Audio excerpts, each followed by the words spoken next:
Mumpung saya ini masih gimana ya, masih geram banget sama orang yang berjudi. Ini judulnya kita ceritain orang yang berjudi ya. Waktu menang, suami istrinya tuh sayang-sayangan, baik-baik dia sama suaminya. Giliran udah kalah, terus istrinya ngedukung lagi suaminya itu untuk main judi lagi gitu loh.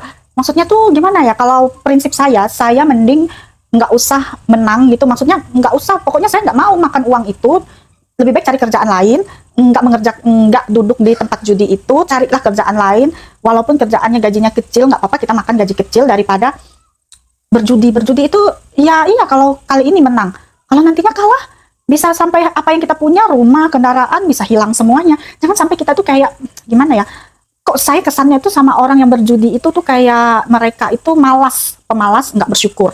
Nah, untuk yang ekonominya itu miskin, menengah ke bawah gitu, itu kayak mereka itu memang malas, mereka nggak mau kerja gitu loh. Mereka lebih asik duduk duduk di meja judi atau duduk lesehan di karpet judi gitu. Mereka main kartu lah, main apalah.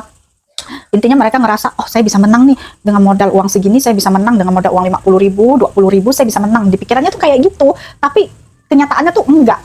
Bisa aja apa yang udah, yang malahan yang kita punya sisa itu, satu-satunya yang kita miliki itu bisa bisa jadi milik orang lain di meja judi itu. Jangan sampai mempelajari perjudian, teman-teman.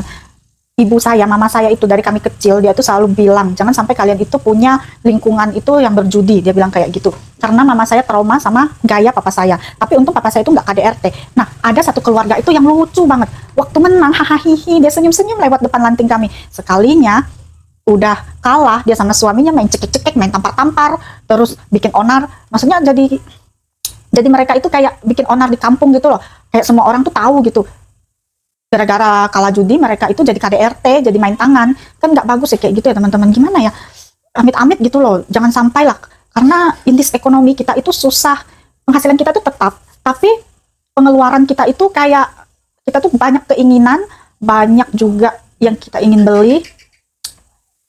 Jadi kita ini pokoknya susah gitu untuk menabung, boro-boro untuk nabung, cukup untuk keinginan kita aja itu udah susah dipenuhi gitu. Ada anak sekolah, kadang kendaraan perlu diservis, atau perlu ganti device, atau kita tiba-tiba ada acara.